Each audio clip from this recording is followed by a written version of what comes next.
Fantastic. All right. Hi, everyone. I'd like to thank you all for coming to tonight's Nantucket Athenaeum event, Becoming a YouTuber, the tips and tools of the trade to get started.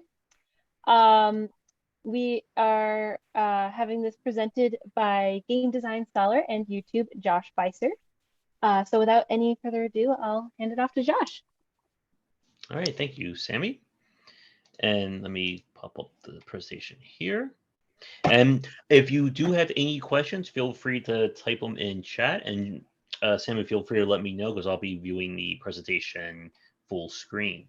But thank everybody for attending, whether you're watching this virtually or recorded. And as Sammy just said, this is Becoming a YouTuber, the tips and tools of the trade to get started. Kind of a Cliff's Notes guide to what it's like to try and do YouTube either professionally or in your part-time, the kind of content you can make, as well as kind of the general tips in terms of what you should be doing for your channel, how you promote it, things along those lines. It's up to you. So, um, as I'm sorry, do we have a question or I'm just hearing noise in the background? No, I'm just going to mute everyone until it's Okay. time for them to talk. Okay, thank you. So, as a brief introduction, my name again is Josh Beiser. I run the site and channel Game Wisdom. So, my content is specifically geared towards learning game design and talking about game development. My audience mainly includes enthusiasts, students, and developers who are looking to either learn more about design, looking to find other developers, things along those lines. So it is very much on the niche side. I started Game Wisdom back in 2012. I didn't really start to do video-based content until 2016. And I did streaming on Twitch before kind of centering on YouTube itself. At this moment in time, I have just gotten over 8,500 subscribers, which makes me kind of I guess, a medium small size fish. Basically, YouTube has different milestones. The first one is 100, next one is 1,000. Then after that, it's 10,000, and then I think it's either 500,000 or 1 million. So I'm getting close to getting my first little YouTube plaque, which once I get that at 10K will be somewhere back there for future presentations. So the big question is, why do this? And YouTube has certainly changed over the past like 15 or so years. It's gotten easier and harder in some respects. But ultimately, being on YouTube or doing video-based content, it's a great way to express yourself or put out something that you want other people to see or learn. Because of the low barrier of entry, you can, like, anyone can literally do this. And when I talk about kind of the basic hardware and software you'll need, most of you will probably already have even just the basics on your phone or on your computer. And of course, the other reason, if you do get big enough, if you do reach those upper echelons in terms of YouTube notoriety and subscriber base, this could potentially become a career or open the door to have a career somewhere else, whether it's being, doing acting, influencing, or just doing more in terms of video and editing stuff. But it can, if you hit that level, be a decent way to earn money. When you start out, not that much, and I'll be coming back to that one later on.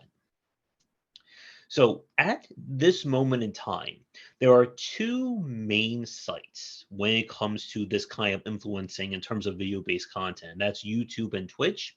We are starting to see a lot of people kind of gravitate towards TikTok. And TikTok is more about very short form content. So it's a little bit differently than what we're going to be talking about with the YouTube side, and why I'm not going to really be focusing too much on it in our presentation. So because doing video and streaming based content are so intertwined, I want to talk very briefly about the pros and cons of doing streaming, because you can also do this on YouTube, but it is more prevalent on Twitch.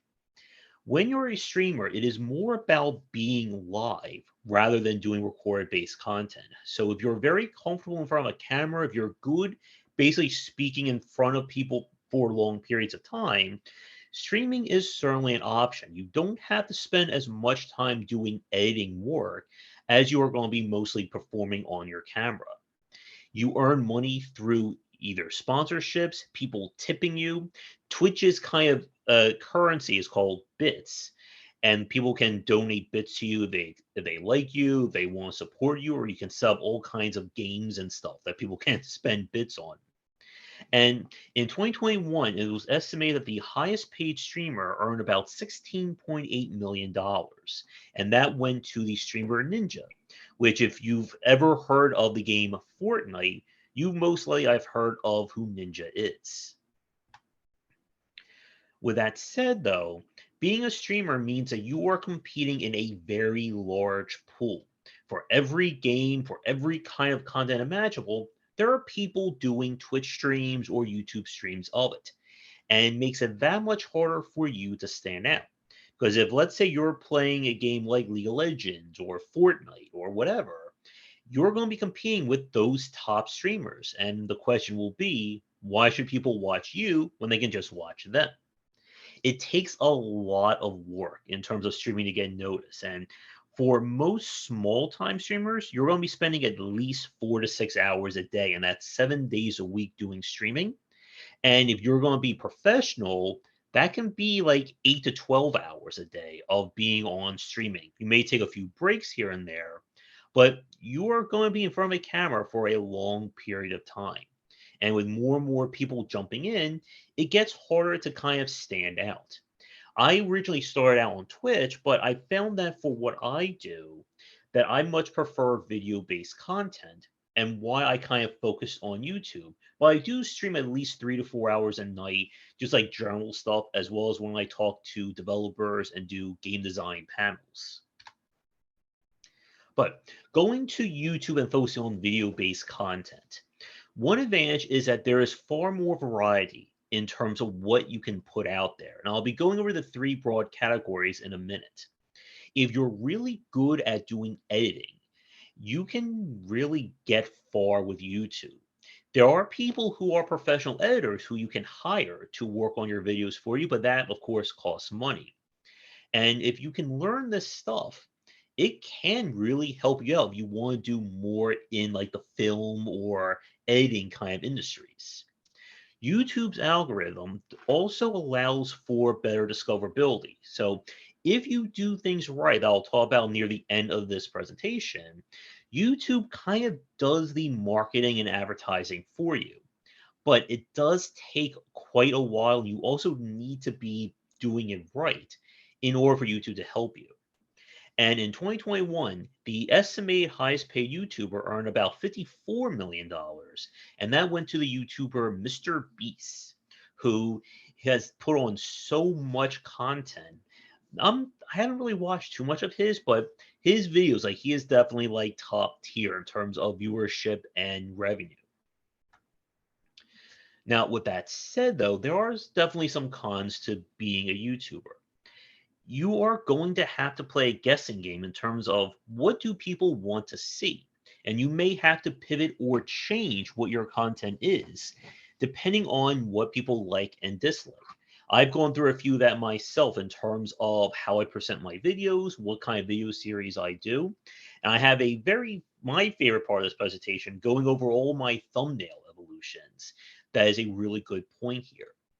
As you get higher and higher in terms of trying to be on YouTube or make this work, so must the quality of your content grow.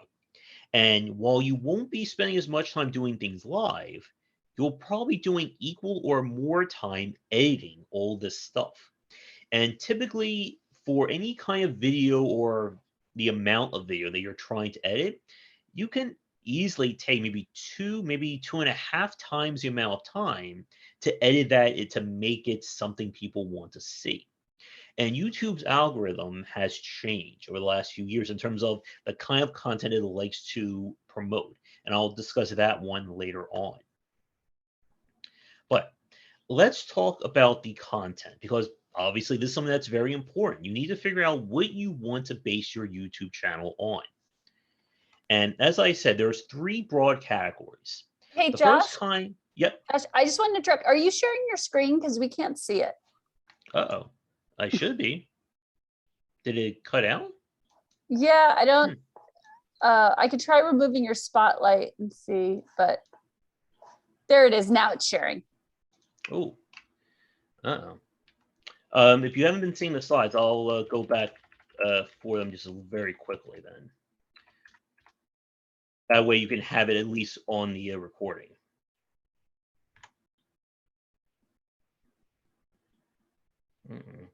Not sure what happened there. I wonder if Zoom maybe when I was switching screens or something. But here are the slides really fast.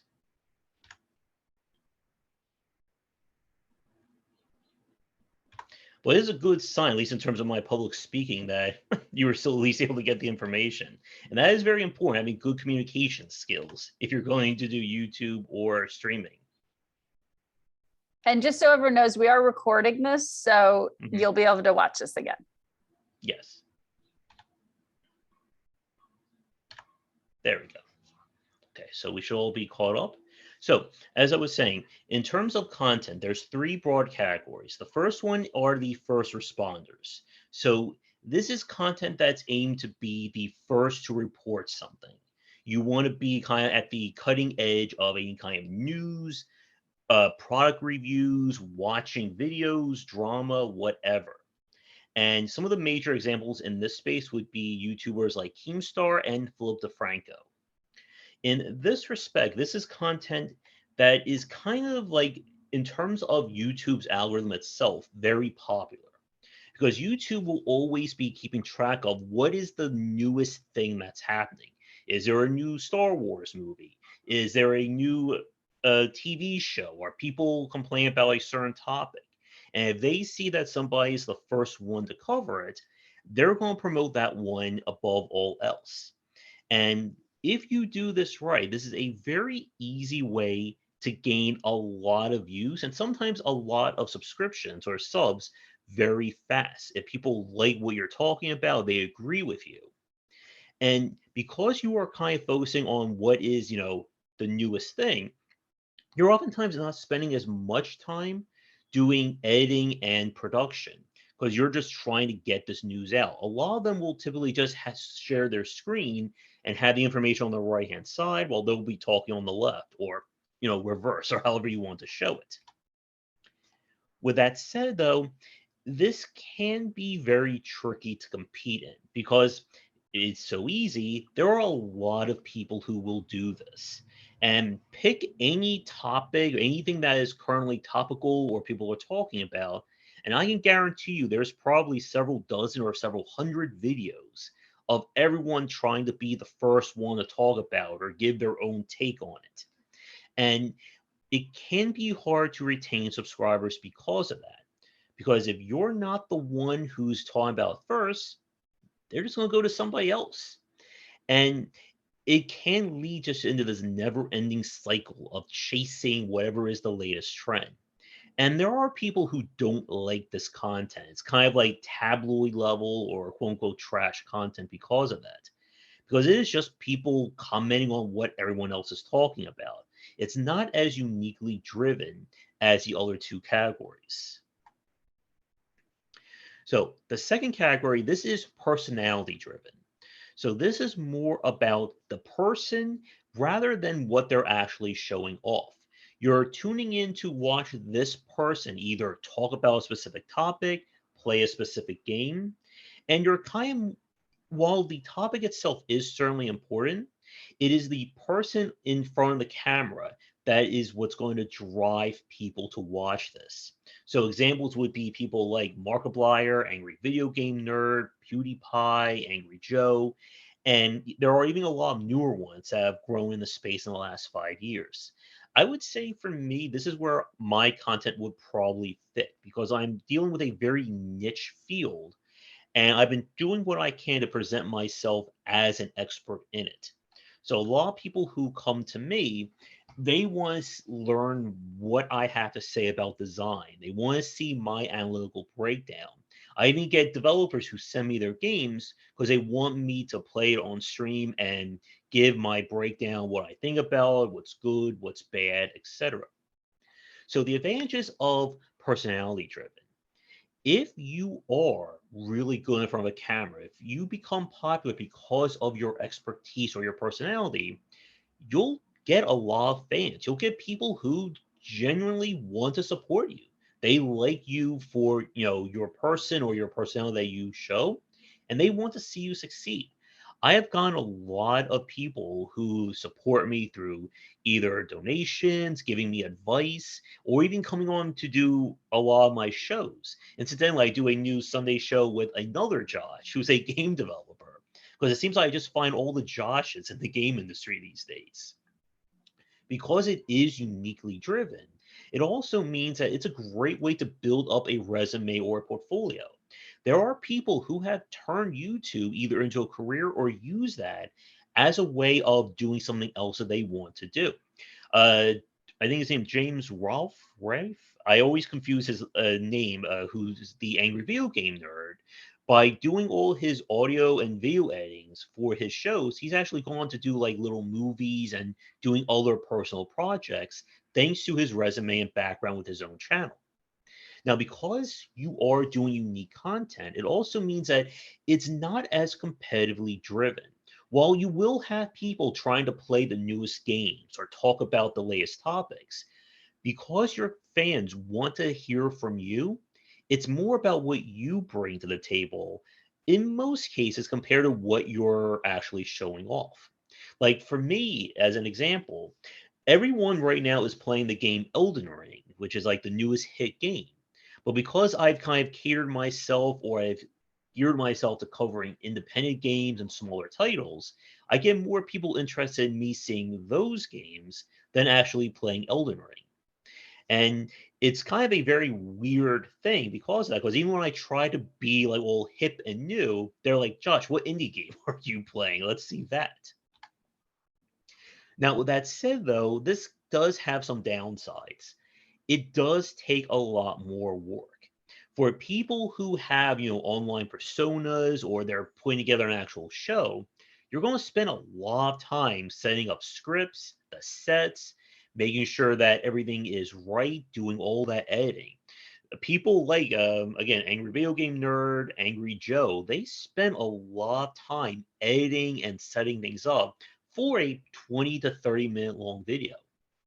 Because you are more personality driven, it also makes it a lot harder to kind of get started because people need to find you in order to start supporting you.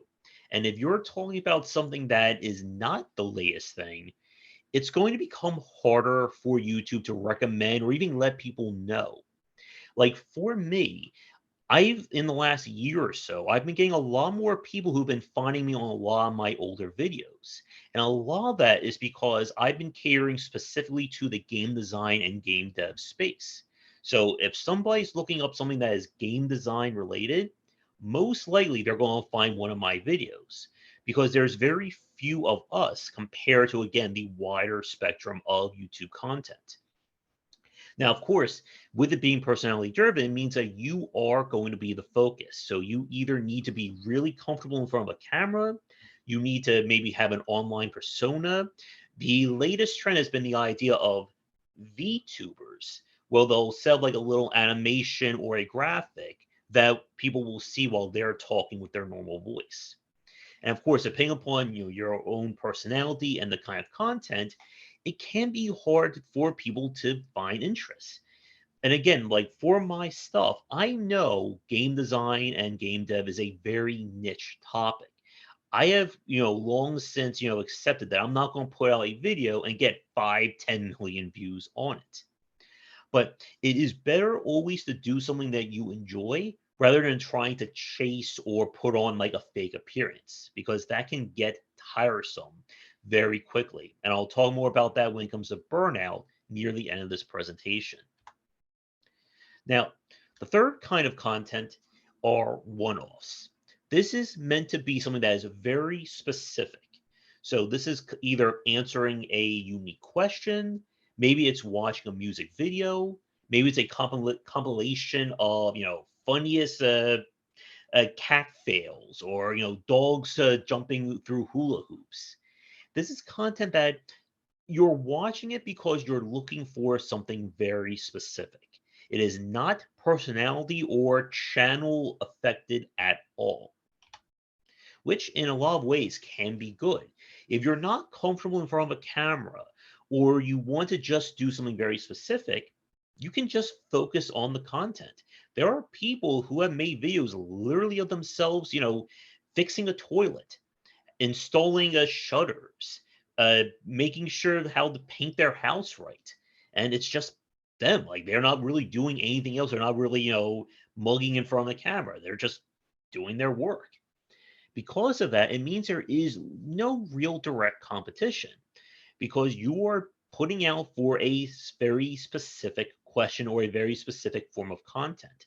One of my friends, he started a small YouTube channel where he does a model train reviews and he shows off his whole train set that he's set up, which I think the wife may not be too happy with, although she may enjoy trains too. I'm not 100% sure on that one. With that said, it is very, very niche, even more niche than the personality driven. Again, YouTube's algorithm works by people typing in something that they're looking for. So if your whole channel is dedicated to putting up carpeting in various rooms of your house, you have to have people who are really interested in how to set up carpeting because they're not going to find you any other way, and YouTube will most likely not recommend that. Some of these channels or some of these videos get a lot of views because, again, if they're answering a very specific niche or a specific question, everyone who's interested in that topic is going to watch. But typically, they do not have a high subscriber count. Because if you've already answered the question as to how to fix your toilet, are you really going to subscribe to a channel that's all about toilet hardware and troubleshooting? And because of that, discoverability is the hardest. Again, for the first responders, if anyone types in whatever is the latest topic, they're going to find that video. For me, if someone types in game design or specific topics when it comes to building a game, mostly they're going to find one of my videos. But with something like this, it has to be that specific. And if you are fine with that, again, you can certainly create your own niche, just doing whatever topic makes you happy. But with that said, let's talk about the equipment because this is something that can be very tricky if you haven't really thought about YouTube before. And again, this is just the starter guide. There is definitely a lot more out there. But as I said at the start, the beauty about doing YouTube is that you can start out very simple. There are some people who their entire channel started or may just still be them recording themselves with a smartphone and uploading it to YouTube, and that's it. But if you want to up your production quality, up your quality of your videos, you're going to have to look into more hardware and software. And this can get very expensive if you're not careful. So the first thing, obviously, you're going to need a recording device, something that can record your voice. There are lots and lots of options out there. The cheapest way would be if you have a smartphone, it has both camera and a microphone built in. If you have a webcam, most webcams have a built-in microphone as well, but they're not of high quality. Now, if you want to go really high up, I'm going to see if I can do this without causing any trouble. If you can see this, this is the microphone that I use. This is kind of like a lower end studio quality mic. It cost me about $300. It has a pop filter. That's this right here. And it definitely improved the quality of my voice. But again, if you want to go even more technical, you can set up like a boom mic. So a lot of people have a mic that's set up that like comes down like this or may come up. So it's like right here in front of them for perfect quality. You could also set up, you can't see because of my webcam, but I have soundproof foam up behind me. I probably need to set up more to try and make this room more acoustically friendly. Now, again, the next thing would be getting a camera. If you are only interested in recording your voice, you're going to be doing animation, you don't necessarily need a camera. But if you are going to do anything when people are going to see you, obviously you're going to need that. And cameras, once again, come in all shapes, sizes, and expenses. I upgraded my camera about 2 years ago, going from a 720p to a 1080p. It's a Logitech camera. It's the one that you see in the bottom left, and it's okay, but it's definitely not like professional level quality, especially not the same as my microphone right here. And again, if you are just interested or you are going to just be needing to use your voice, you don't really need a camera. And even if you just have a smartphone, especially if you have a more like a modern or a higher quality one, that could be good enough in terms of a camera. Now, there are, of course, lots and lots of extra stuff that you can use. There are green screens that allow you to display a unique background or something behind you. If you want to do drawings or actually do like stuff along those lines, there are a lot of artistic YouTube channels. Will just be them using a tablet or some kind of drawing device to, draw characters, do painting, etc. The device at the top there, that is a external capture card. And what those are used for is, let's say you have like a video game console or something that you want to stream from, but you can't necessarily plug your camera or connect your system to your editing software. The capture card acts as kind of like an in-between. So you would hook the console to the capture card to your computer, and then it basically just takes all that footage and translates it over. And these can be expensive depending upon what the quality you're looking for. And again, what software you're going to be using alongside of it. That specific one is from a company called Elgato. And they make some like there be as cheap as like $80 to $100. And I've seen some like $300-400 as well. Now, software. This is something that if you are going to be considering doing YouTube seriously, you're going to have to invest into learning software. And there is a variety of them out there. For any specific task that you can think of or that there is probably at least 10 to 20 different versions of that software. Now, one of the basic ones that I use specifically for YouTube is called TubeBuddy. What this basically is a way of giving you a little bit more analytical data on YouTube. It's a basic one, and for like the kind of free version, they don't give you a whole lot of information, but it could be just a decent way to start and then maybe invest in something a little bit higher quality down the road. Now, the big thing when it comes to software is the utility and the price. The more expensive it is, typically means it comes with more bells and whistles and things for you to do. For most of you watching this right now, live or recorded, you probably won't need the most expensive option. If you can learn that and learn like the kind of the industry standards, that's a great way to expand your own knowledge. But for a lot of people, especially in the smaller to mid tier, a lot of the free or cheaper alternatives will most likely do the job for you. And if you want, again, really step it up, then you can, of course, go for the more expensive options. But again, even then, each one still has the same basic functionality. So when it comes to recording or streaming, this is if you want to do stuff on your computer. The one that I use is OBS Studio, and you can get that from OBS Project. It is a free download. There's XSplit as well. So what this software basically does, it allows me to record my camera, my computer screen, whatever games I'm playing, and then I can take that footage and do whatever the heck I want with it. But if you are going to do something on your computer, you do need to have recording capabilities like that. Now, there's also Streamlabs, and if you do have an NVIDIA graphics card, they have their own kind of game capturing software called Shadowplay, and that usually can be installed whenever you do a driver update.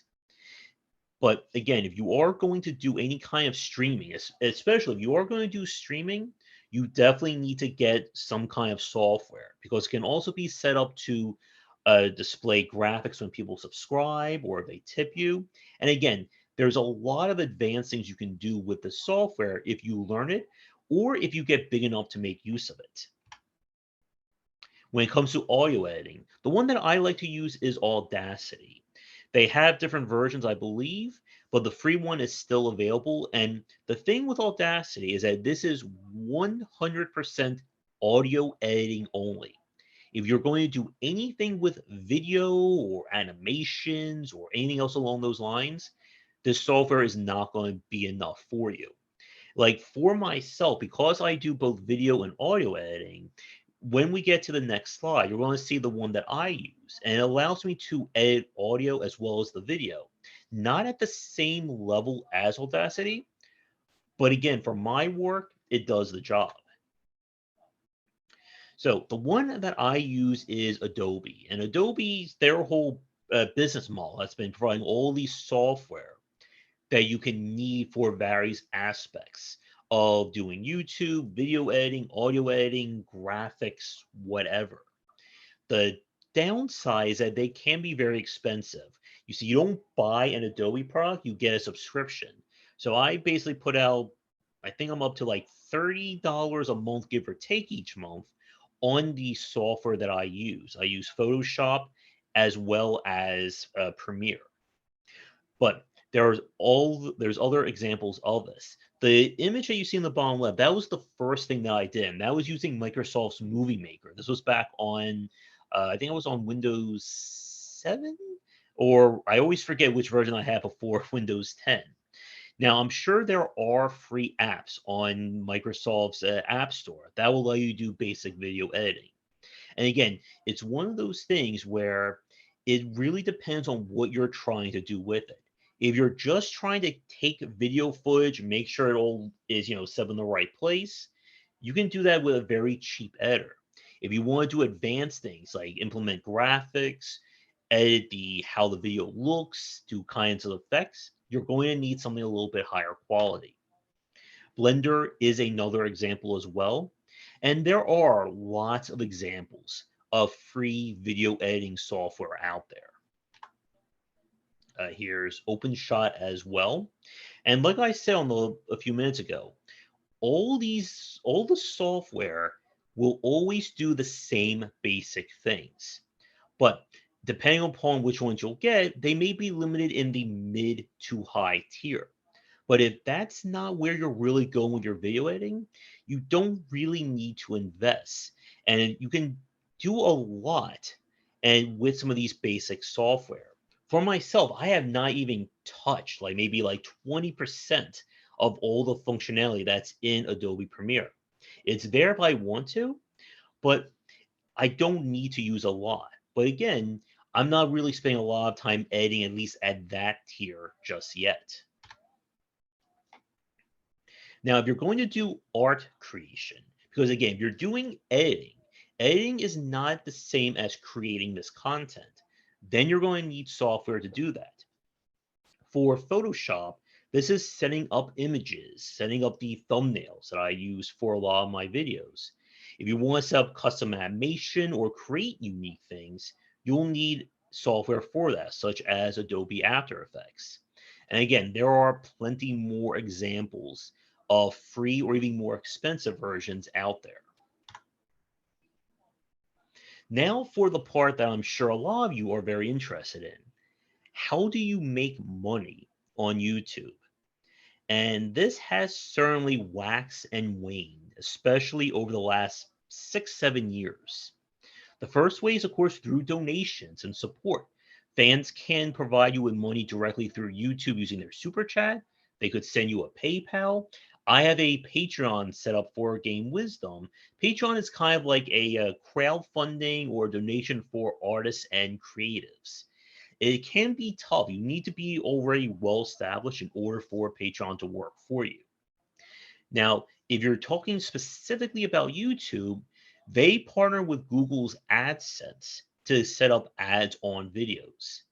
This is very tricky because you by yourself, you do not control what ads are going to be shown. You can set up on every video once you become big enough that I'll talk about in the next few slides, where you want ads on them. If people watch them or if they click on them, you'll earn a little bit of money for each. But the challenge of ad revenue is that you are basically entirely going to be committed to Google and YouTube. And unless you become big enough, it can be hard to earn money through that, which is why a lot of people will look into getting a managed partnership. There are companies out there who hire and they contract out to YouTubers that you're basically being sponsored by them. They're going to bring you ads, or they will tell you, okay, we want in this video, a minute and a half plug for McDonald's or for this camera company or whatever. You do that and you'll get paid for it. And with this, you'll be earning money outside of the ad revenue, and there is pretty good money in this. The downside is that you need to become big enough, and people will have to reach out to you. You will not be going to one of these partnerships and saying, I have 500 subscribers, give me a contract. But this is kind of like one of the ways that you know that you're starting to blow up in the YouTube space.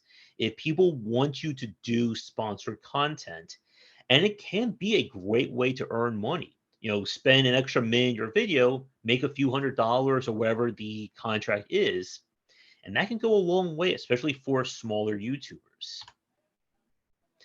With that said, though, it's important to talk about some of the not so happy things about being on YouTube. There is no such thing as a guaranteed success. And I have seen people who have spent days and weeks putting out a video to maybe get 500, 1,000 views. I've seen like 20 to 30-second videos that have like very little work done earn like hundreds of thousands, even millions of views. And when you start out, it is incredibly hard to make anything happen. Like I said 2 slides ago, the ad revenue is going to be based on what the ads are being shown and what people are doing. If people have ad blockers on, you're not going to be earning any money from people watching your videos. And one of the more salient and unfortunate points is that no one starts out making money on YouTube. This has become even more challenging the last 3 to 4 years. What happened was there was this period known as the adpocalypse, when investors and advertisers saw their ads on videos that were very controversial, very just, off brand for them. So they pulled their support from YouTube, and YouTube got very nervous.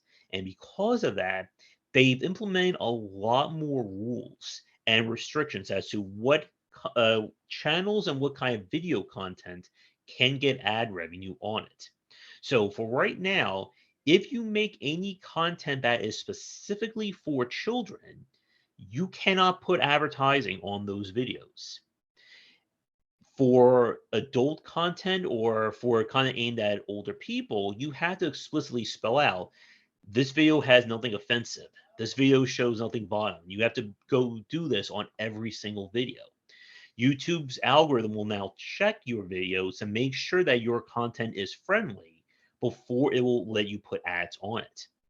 Another thing is that there are now conditions before you can even get a AdSense account on your YouTube. I believe you need to have a video that has at least 1,000 views on it, and you must have 100 subscribers before you can actually monetize your content. And for a lot of people starting out, that was not how it was 10 years ago. When my big step to getting ad revenue on my YouTube channel was just me starting a channel, and they gave it to me right then and there.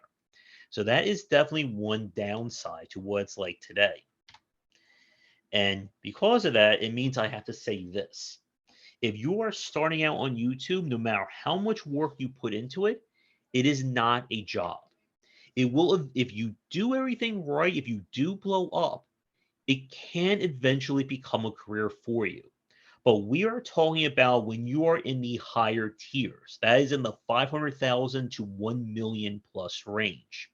When you can put out a video and you have multiple sponsors, a management company, and if you can guarantee that when you put that video up, it earns several thousand views immediately, that's when you can say that you do YouTube professionally.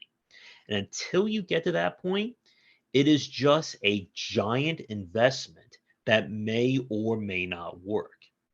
And like I said, it's getting harder to stand out in this space unless you really kind of hit it out of the park right from the get-go. And I certainly made a lot of mistakes and why I started doing this presentation because I want to make sure that other people don't make the same mistakes as me. So it is time to talk about the tips, the things that I have learned, the mistakes that I've made that hopefully you won't make after you watch this presentation. So let us talk about thumbnails because this is where you can easily sink your channel if you're not careful. How do you present content that is appealing, that gets people to click on it? Because it doesn't matter if your actual video is informative and amazing, and nobody wants to click on it in the first place. When it comes to video-based content or when it comes to thumbnails, there's three specific points you want to look at: the branding on the thumbnail, the clarity, and the topic. So branding is, can I look at this thumbnail and know who the channel is? For myself, I have my Game Wisdom logo. Some people may just show a picture of themselves or in some kind of like weird, making a weird face. They may have like a animated character, could just be the style of the font. You need something that is recognizable. The point about clarity, does this thumbnail look attractive? Does it look appealing to click on? There are people who just make these like weird collages that it's almost indecipherable what the content is. And a lot of people will not want to click on that. And of course, what your topic. If you are talking about the best wedding cakes, you don't want your thumbnail to have, images of praying mantises and beetles all like roaming around on it. And it does take a lot of work, and my own style has certainly changed and evolved over the past, I guess we're up to now 6 years, or I guess like 4 years of doing it seriously of YouTube. So as I take a quick sip of soda, it's time for my favorite part of this presentation. This is the museum of thumbnail concepts that I came up with for Game Wisdom.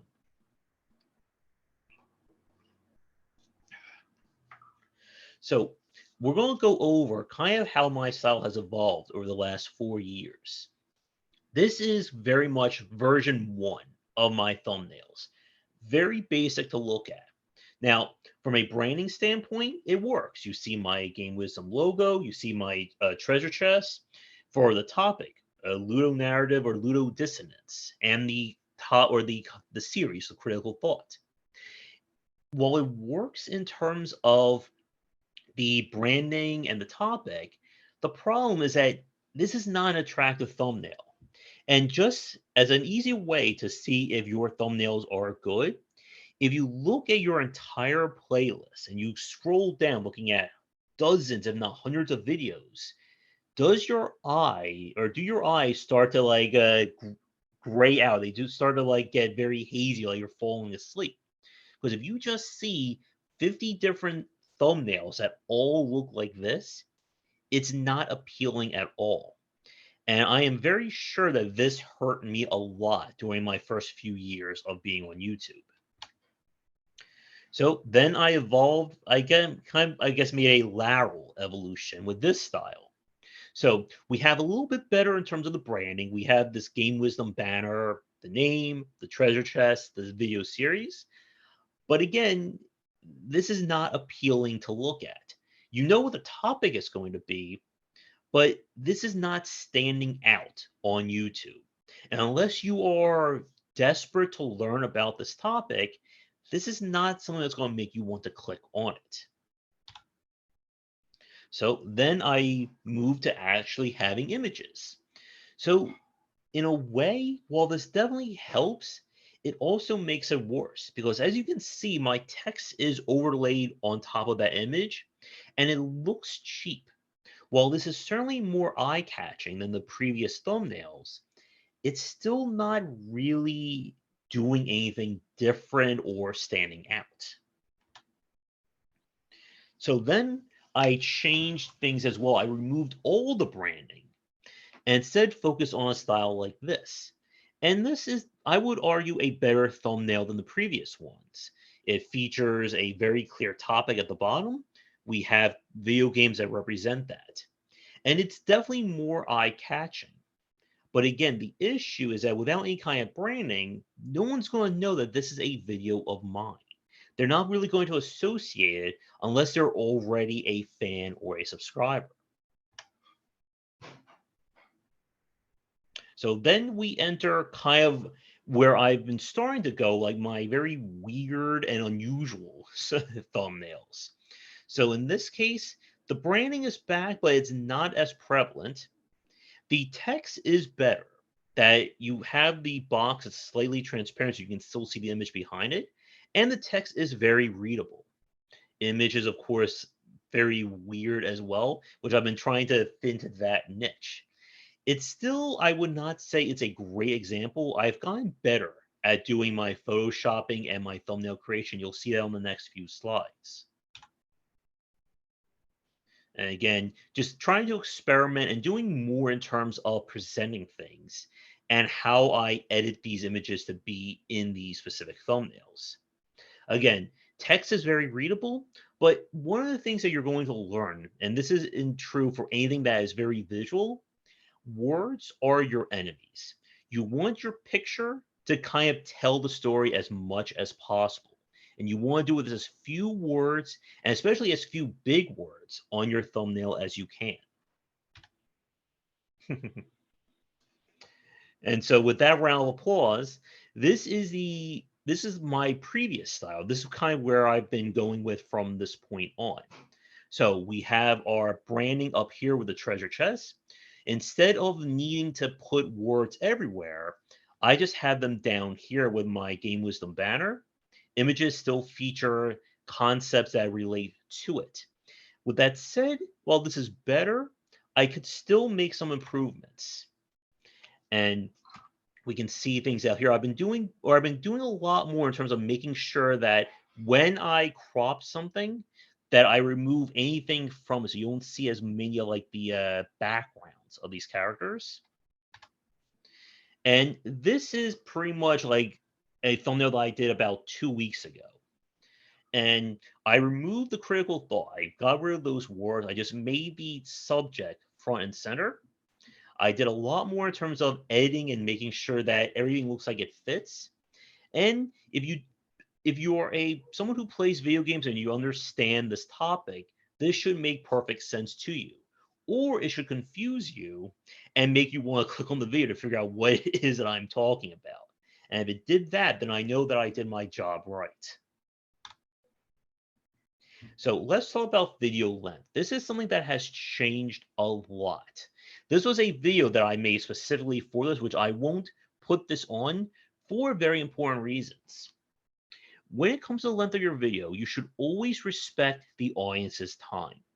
Imagine every second of your video like a minute, every minute like an hour. And you want to make sure that whatever it is in your video is as concise, as on topic, and as polished as you can. Because it becomes harder and harder to get people to stick around if you're just going, and just like completely killing the pacing of your video. That also means making sure that when you do editing, to make sure that the edits come out natural. There are some people who, if you watch their video content, you'll see the constant cuts of them just trying to make sure they have this one coherent statement. But it's also very jarring when they're like over here, and then the next second they're over here, and then they're down here. And when it comes to good video length, it should be as long as it needs to be. If you have a 5-minute topic, then you have a 5-minute video. People are very aware if you're padding things out. A very popular trope that people make fun of YouTubers for is that they'll talk for like 5 to 10 minutes in a video and then they'll say, okay, now let's begin with our topic. And you don't want to do that. This little video example I made was about 4 minutes long, and it feels, if you watch this, like it's like almost like 8 to 16 minutes long. And that was done specifically to highlight that if you're going to make a video, you need to keep it as well paced as you can. For the content that I put out today, most of my videos last about 12 to 20 minutes, give or take. And I've been doing a lot more in terms of making them more visually appealing. I have footage that gets played in the upper left. I will cut to longer footage if I need to. And of course, for myself, I am on camera, I am animated, I'm doing, people call me like John Madden because I always talk with my hands while I do presentations and videos. But it's all there to keep the person's attention. Because if you make an hour-long video and people stop watching after 40 seconds, that's a lot of wasted time. So what you want to do when it comes to being on YouTube and doing this more professionally, you want consistency. This is mainly for your own mental health. One of the things that I did when I started out was I would record the video, I would edit the video, and I would post that video on the very same day. That means that every day I need to have time dedicated to recording, editing, and getting this all set up. And while it worked in the beginning, it's not a long term solution. You want to get into the habit of planning your videos ahead of time.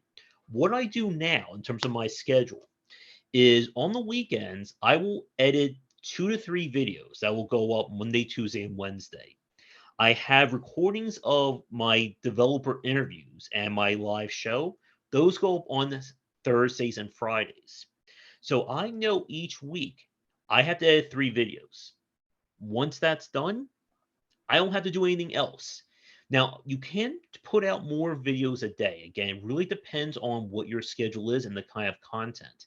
But you don't want to go overboard. One, because if you overwhelm yourself, it's going to hurt the quality of your videos and even your own enthusiasm and energy for doing this. And two, if you're constantly bombarding your subscribers with more videos, if they get an update every 20 minutes of, hey, so and so has a new video, hey, so and so has a new video, watch this video, it's going to annoy them. And you typically, I would say, as a good metric, you should try to go for at least 1 video a day. If you can do that and kind of keep to that plan, that is a great way to start building and not going overboard and overwhelming yourself. And you definitely want to start using social media. You want to have a Twitter or TikTok or anywhere that you have social media connections and let people know about your videos, let them know about who you are.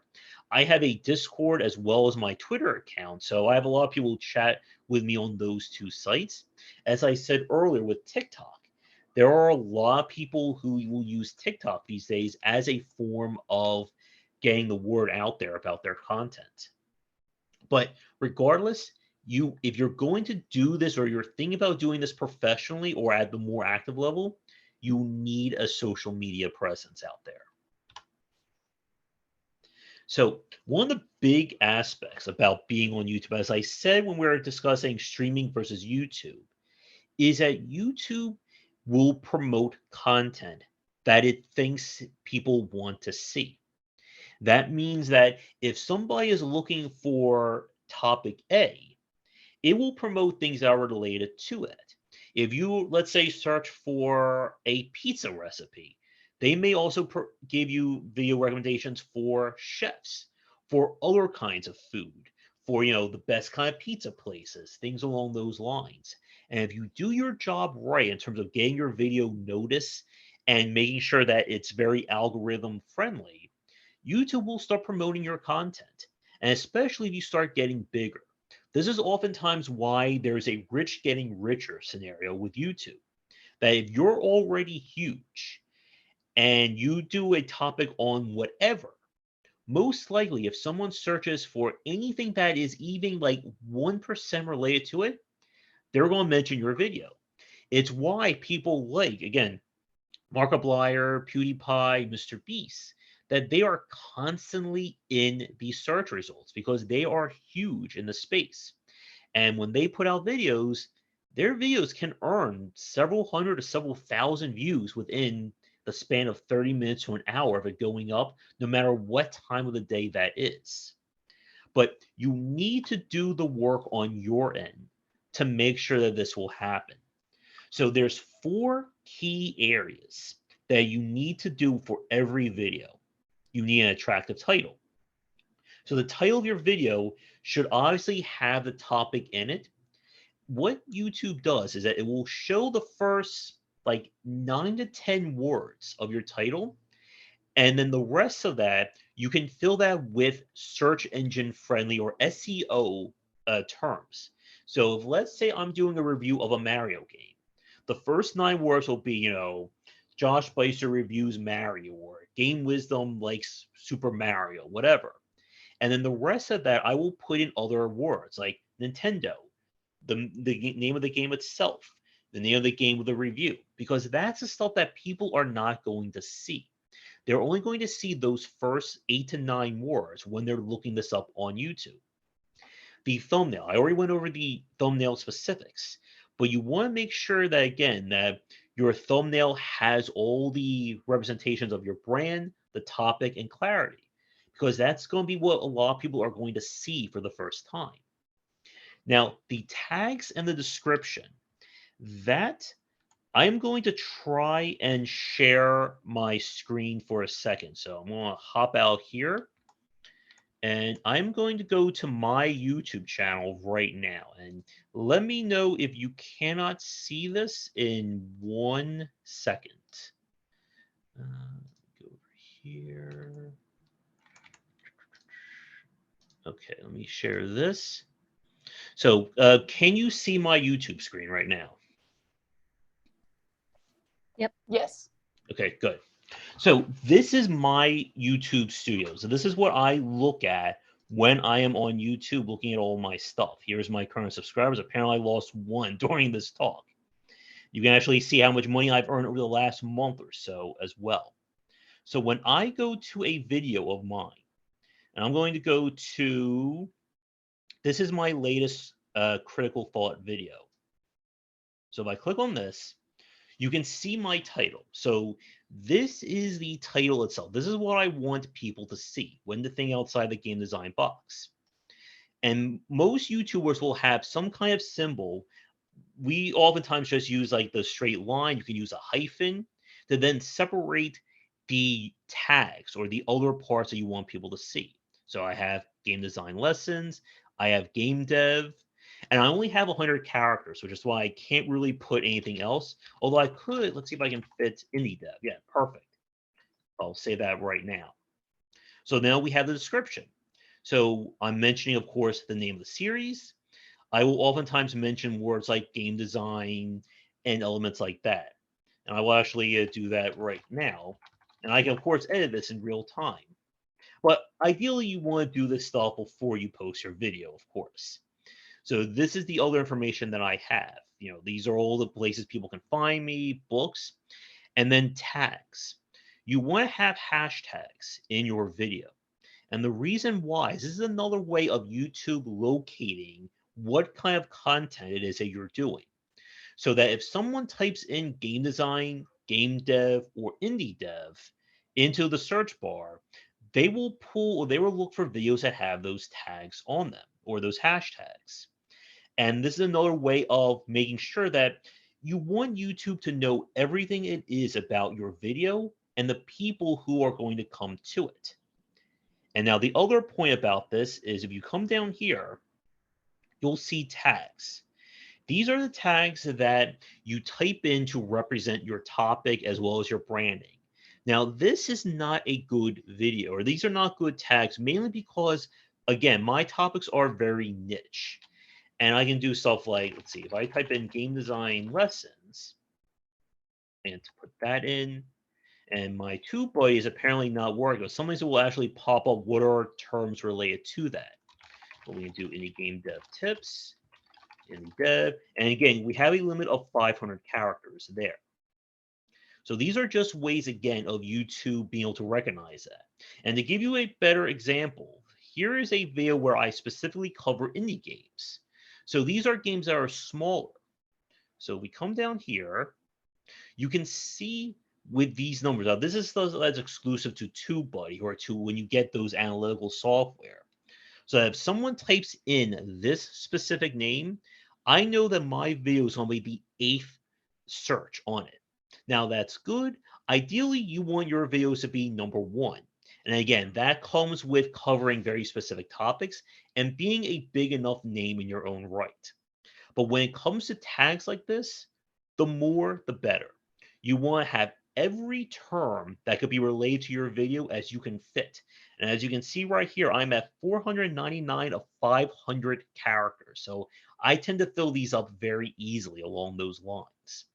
Because I know that if someone, let's say 2, 3 years from now, is searching for a game like Time Break Chronicles or What the Golf, there's a chance that my video will be one of those ones that gets covered if I am one of the few people who are actually covering it in of itself. So I'm going to hop back over here and I will share my PowerPoint again. And we are coming to the end. There's only a few more slides. There we go. And hopefully everyone can still see the PowerPoint. Just want to make sure on that one. Are we good? Yeah, we're good. Good. But as I was saying, when you're doing this stuff on YouTube, this is all the information that YouTube needs to promote your videos. If you don't do this, YouTube may still do it to some extent, but I am very guaranteed that by me messing up on these 4 points for like the first year or two, definitely hurt my channel. And if you're going to start doing YouTube, you need to be making sure that your videos are as search engine friendly as possible. And as another interesting point, as I said, I showed you my ad revenue there, and that's a very important thing to understand. When I started doing YouTube back in 2018, seriously, I was earning pennies a month. And that's not hyperbole. I was literally maybe like 10 cents a month for my content. Today, I can earn anywhere from like $80 to $130 a month from YouTube. That's okay, but that's certainly not livable money. And like I said a few slides ago, when you're at the point where you have, tens of thousands of views per video, that's when you're making that serious money. When I said earlier that Mr. Beast was making like somewhere like an estimated like $50 million on YouTube, again, his videos typically get several million views each time he does that. And he has sponsors and a managed partnership, I believe, on top of that. Now, when it comes to the current trends, this again can change. Again, YouTube will oftentimes change things and they may not inform their content creators about this.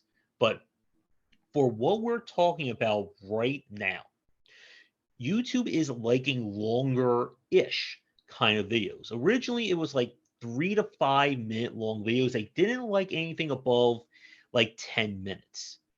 Today, they do like meatier videos. Like I would say like 15 to 20 minute long videos are really good. You actually cannot put ads on a video that is shorter than 8 minutes, at least for right now.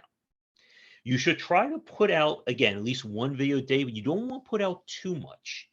Because again, the more you put out, the less likely that YouTube will amplify each specific video. In the old days, people were putting out like 6 to 10 videos a day. They would put like one out every 2 hours, especially the first responders. And that has kind of been dialed back. And now these days, when YouTube is looking for videos to promote, they want to make sure those videos have likes on them, that they have comments, and that you want to pin those comments. So this is why we all have a joke that when I end a video, I say, be sure to do all the liking, subscribing, and commenting. Because this is the stuff that, again, YouTube algorithm is going to pick up and will amplify these specific videos. And if you don't do that, it's going to make your job that much harder to get noticed. Now, one of the biggest tips I can give you, you should always be improving when you are doing YouTube or any content like this. A lot of people cannot get away with just doing the same exact thing every day for every month for every year. As I said, my video content has certainly come a long way since 2016 and then again in 2018. You want to look at ways of improving your process, whether streamlining aspects of it or removing things that don't work. To give you an example, In a lot of my earlier videos, I would stop the video for about 40 seconds to thank the Patreon supporters and promote my books. I've cut that down now to 10 seconds of a little mid break. And then while I'm giving my end of video speech at the end, I put my Patreon thank you over that. So I'm combining those two parts. Because again, every second in your video is crucial. And when you start making improvements like this, people will tend to notice it. I had a recent April Fool's video that I would show everyone here, but I won't horrify with just like all the weird stuff I did in that. But everyone loved that video because they said I did so much in terms of production quality, and now they want me to do that in all my other videos. But the point is, you should always be looking at ways of improving your process because that will make it easier for you.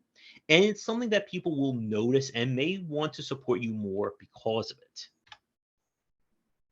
Now, for the final points, one of the big things, and I think this is true for any teenagers and younger watching this, is the concept of anonymity. When you are doing this, your online life becomes everybody's business. It's why for a lot of younger people, they don't actually show themselves on camera. It's why they use animated characters or images. If you are the parent or legal guardian of someone who is underage for this, you want to pay attention to the comments and people who are following them. Because there are a lot of people out there who can leave very hurtful comments or say very nasty things. And YouTube does feature ways of blocking comments or banning people who may get out of line like that. And you want to make sure that you are ready in terms of your big reveal. As I said, when I started doing this seriously in 2018, that would have meant that I was 33 years old at the time. I'm an adult. I know how to handle myself, how to present myself online.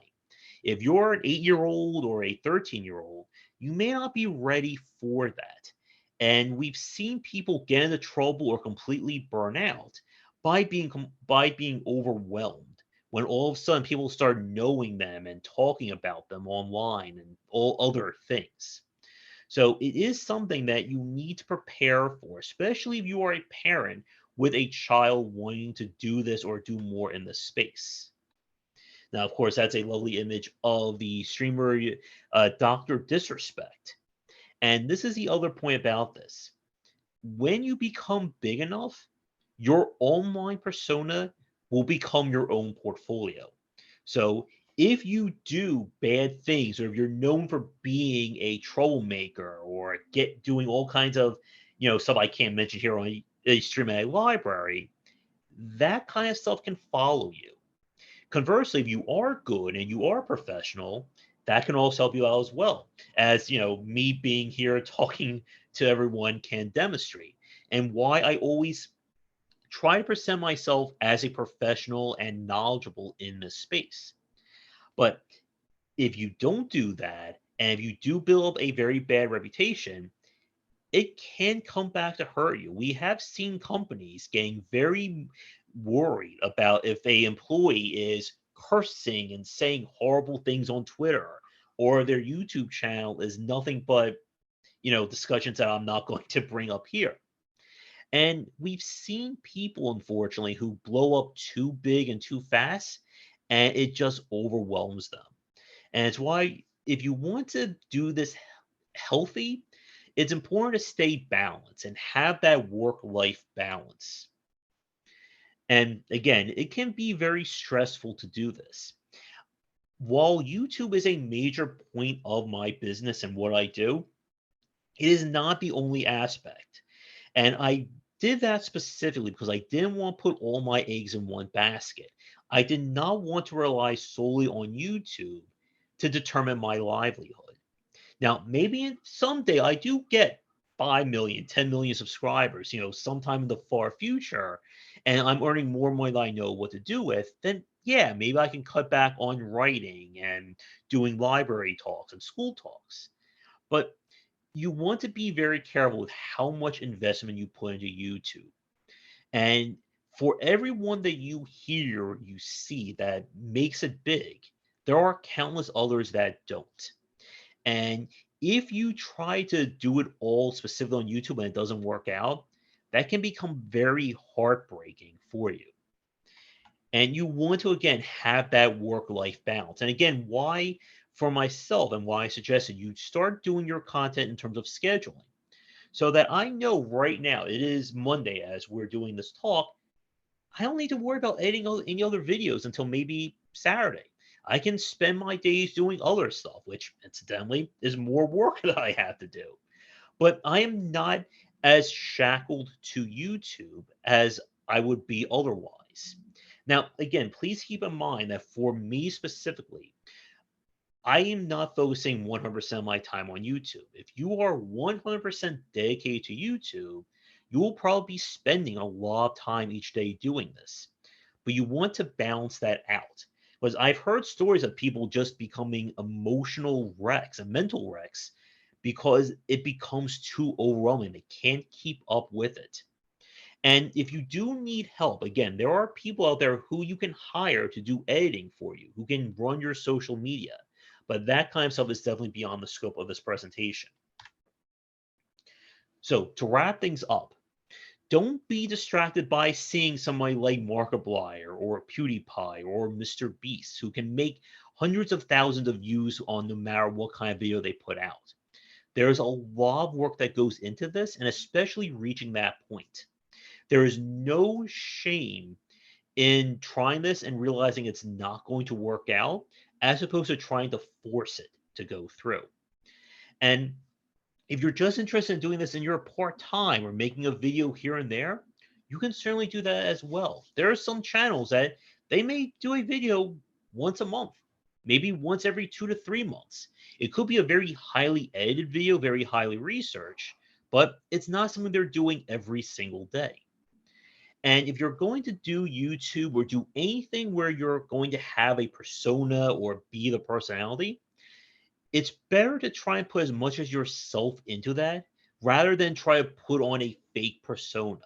Because not only can it become very emotionally exhausting to kind of be on like that, but people generally can will see that if you are being who you say you are. Now, if you are trying to do a persona like the angry video game nerd or Dr. Disrespect, you can certainly go that route. But it can be exhausting to do that all the time. So before I kind of show like my little promotional stuff, do you have any questions from the chat?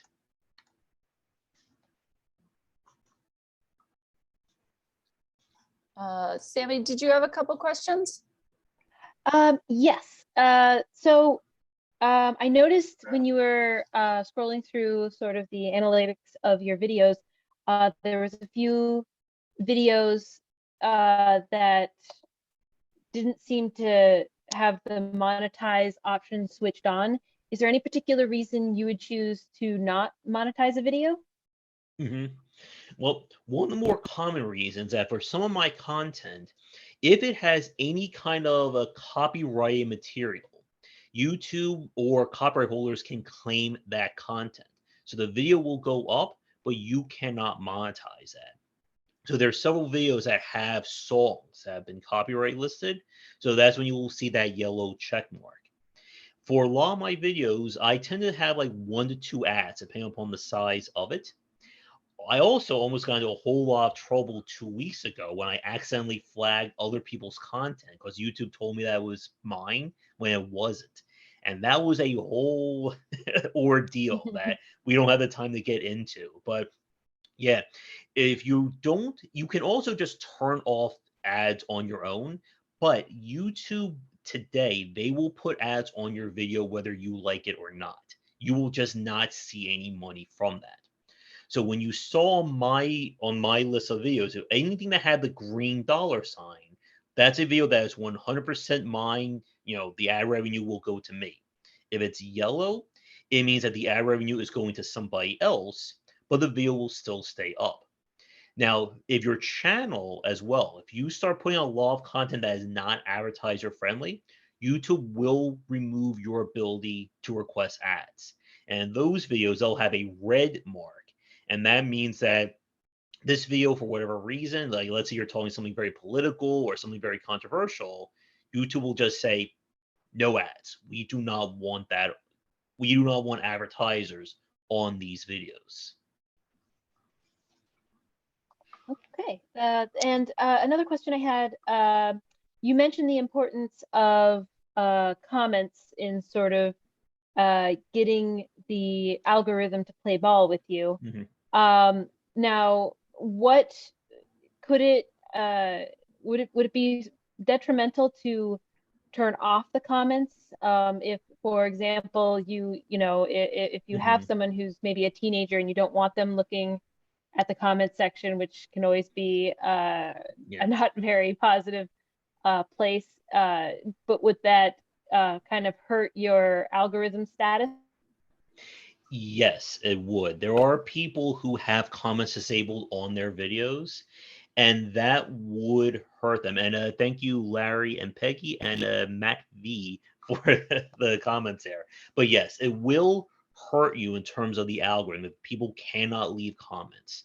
And one of the things I was told to me is that you should always pin at least one comment per video, because that's another way of YouTube seeing that this video has, people have interest in this video. Obviously, the more comments, the more likes, the better. But you do need to have something there. Now, for some people, they can have comments disabled, like for like music videos, compilation videos, things that are very specific. They'll get views again just because that topic is so niched. But if you are trying to again like build your own brand or build the visibility of your channel, you do want comments on. And for anyone watching, if you are a parent, again, that has a child who wants to do YouTube, there is moderator services that you can do. You can having set to block or hide specific comments. And you can also ban specific people who, let's say, they are leaving very nasty comments or you get automated ones. One of the things for me apparently is that I've reached the size now that I get spam bots in a lot of my chats who leave links that again I'm not going to mention on a library stream. So I've had to ban and block those users. And you can also set up somebody else to be a moderator on your channel so that if you can't do it or if you don't want to do it, you can have somebody else who can sign on and they can block the people, they can monitor chat, things like that. Thank you. And just one more question. Do you personally actively engage in the comment section of your videos? Do you go take the time and answer questions or dive in deep to any of the discourse going on in the comment section? That is something that I've been trying to make more use of on my own. I will try to at least respond to at least one comment per video. And it is, again, another added thing you have to do each day or with each video. Let's see. Like, I will respond.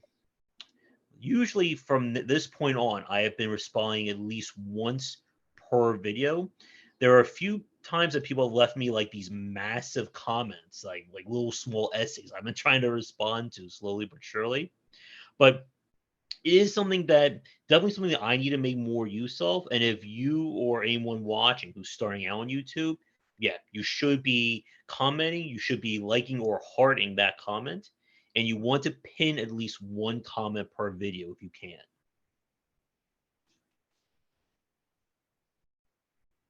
Okay. Oop.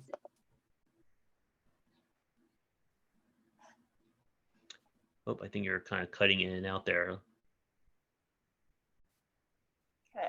Are there any other questions from anyone?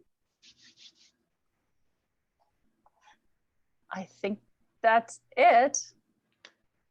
Do you have a final slide, Josh? Yes. Yes, I do. Let me make sure. Did I get all of them? Yeah, there you go. So thank you everybody for tuning in. So if you want to follow me, again, my niche is game design and game dev. So if you're not interested in learning about video games, and I probably won't be able to do much for you. But this is my main site, game-wisdom.com. This is the YouTube channel, the actual one that you can see from the public side. You can follow me on Twitter.